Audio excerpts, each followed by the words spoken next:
कृपागमन दोस्तों और स्वागत है कहानी कारवा वर्ल्ड में। आज एक और दिलचस्प कहानी सुनने को तैयार हो जाएं। तो चलिए कहानी शुरू करते हैं। आज की कहानी M.R. जेम्स की द लॉक रूम सीरीज की तीसरी कहानी है, the mysterious curtains. Shri James Danton का जीवन में सबसे बड़ा प्यार किताबें थीं, सबसे अधिक पुरानी। उसका संग्रह हर साल बड़ा होता गया, लेकिन वह अपनी मौसी के घर में रहता था और वह इस बात से बहुत खुश नहीं थी। मिस्टर डेंटन एक दिन नए घर के लिए फर्नीचर खरीदने के लिए लंदन में थे, जिसे वह और उनकी चाची बना रहे थे, और वह पर्दे चुनने के लिए एक दुकान पर जा रहे थे। संयोगवश उसका रास्ता उसे लंदन की सबसे अच्छी किताबों की दुकानों में से एक के पास ले गया, और वह खुद को अंदर जाने से नहीं रोक सका। उन्होंने एक ऐसी चीज खरीदने का फैसला किया जिसमें उनकी वास्तव में रुचि थी, जिसका नाम था द डायरी ऑफ मिस्टर पोयंटर। उसने किताब के लिए भुगतान किया। उसने अभी अभी ट्रेन पकड़ी है। उस रात उनकी चाची ने उनसे उनकी लंदन यात्रा के बारे में सवाल किया और फर्नीचर के बारे में सुनने में बहुत दिलचस्पी ली जो जल्द ही आने वाला था। उसके भतीजे ने सब कुछ विस्तार से बताया, लेकिन फिर भी वह संतुष्ट नहीं हुई। और पर्दों के बारे में क्या, जेम्स उसने पूछा। क्या आप गए थे? अचानक जेम्स को याद आया। ओह डियर, उन्होंने कहा, मैं भूल गया। मुझे माफ कीजिए। अगला दिन रविवार था।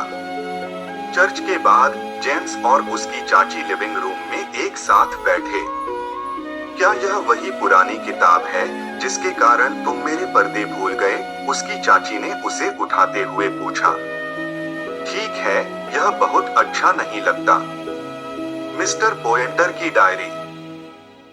लेकिन उसने किताब खोली और कुछ पन्ने देखे। अचानक उसे बहुत आश्चर्य हुआ। उसने कुछ दिलचस्पी दिखानी शुरू कर दी। यह देखो जेम्स, उसने कहा। क्या यह प्यारा नहीं है? यह कागज का एक छोटा सा टुकड़ा था जो डायरी के एक पन्ने पर चिपका हुआ था। उस पर घुमावदार रेखाओं से बना एक सुंदर चित्र था, जिसने किसी तरह सबका ध्यान खींचा। ठीक है, अगर आपको यह इतना पसंद है तो हम इसे पर्दों के लिए कॉपी क्यों नहीं करवा लेते?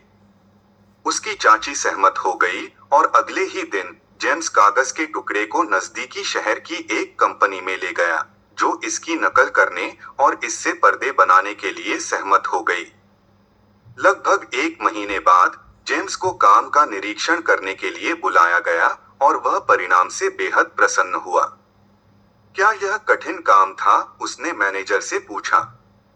ज्यादा मुश्किल नहीं है सर, लेकिन सच कहूं तो जिस कलाकार ने यह काम किया था वह इससे बहुत नाखुश था। उसने कहा कि ड्राइंग में कुछ गड़बड़ है सर। जेम्स विचारशील था, लेकिन फिर भी उसने पर्दों के लिए रंगों का चयन किया और फिर घर लौट आया।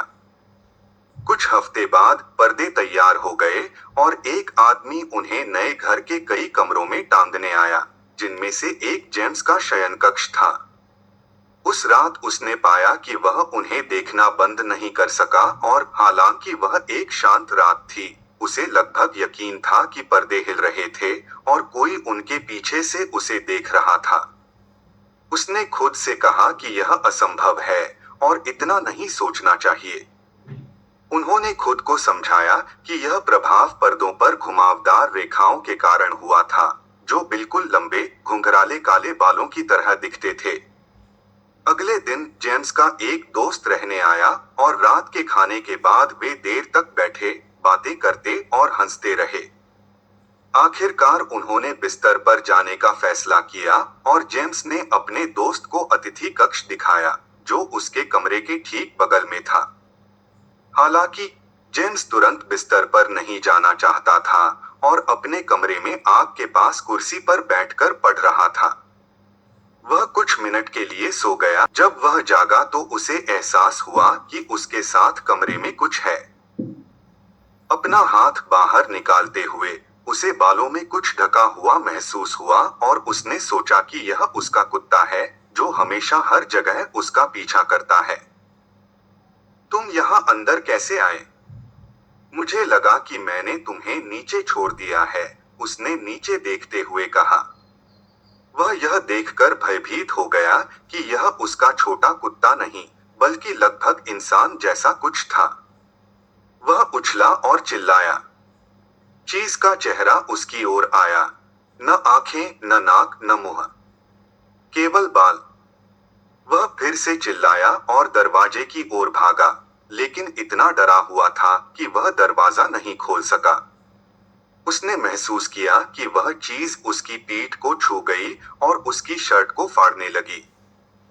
आखिरकार दरवाजा खुला और वह घबराकर और तेज सांसें लेते हुए अपने दोस्त के कमरे की ओर भागा। सुबह जल्दी जेम्स अपने भयानक अनुभव को भूलने की कोशिश करने के लिए कुछ दिनों के लिए समुद्र के किनारे चला गया। वह अपने साथ द डायरी ऑफ मिस्टर पोएंटर ले गए। वह पृष्ठ पर पिन किए गए पैटर्न के बारे में कुछ भी जानने के लिए इसे दोबारा ध्यान से पढ़ना चाहता था। जब वह किताब के उस हिस्से की ओर मुड़ा, तो उसने पाया कि वहां कागज के कई टुकड़े एक के ऊपर एक चिपके हुए थे। उन्होंने सावधानी पूर्वक पहले दो को निकाला और यह कहानी पाई जो 1707 में मिस्टर पोएंटर द्वारा लिखी गई थी। एकरिंगटन के बूढ़े मिस्टर कैसबरी ने मुझे युवा सर एवर्ड चार्लेट के बारे में बताया, जो उस समय यूनिवर्सिटी कॉलेज के छात्र थे। युवक ने बहुत अधिक शराब पी रखी थी और कई बार कानून तोड़ा, लेकिन क्योंकि वह एक महत्वपूर्ण परिवार से था, विश्वविद्यालय ने इस बारे में कभी कुछ नहीं किया। वह अपने बाल बहुत लंबे और गर्दन तक घुमाए रखता था और असामान्य रंगीन कपड़े पहनता था। उसके इस व्यवहार से उसके पिता बहुत दुखी हुए। एक दिन उसने युवा सर एवर्ड को अपने कमरे में मृत पाया। उसके सारे बाल बिखरे हुए थे। कोई भी यह नहीं बता सका कि उनकी मृत्यु क्यों और कैसे हुई, लेकिन सबसे अजीब बात यह थी कि उनकी मृत्यु के अगले दिन शरीर पूरी तरह से गायब हो गया और उनके कमरे के फर्श पर केवल लंबे घुंघराले काले बालों का ढेर रह गया। उनके पिता ने इनमें से कुछ बाल रखे थे और उनके चित्र बनाए थे, जिनमें से एक भाग को मैंने इस पृष्ठ पर पिन किया है। यह पर्दे के पीछे की अजीब कहानी है।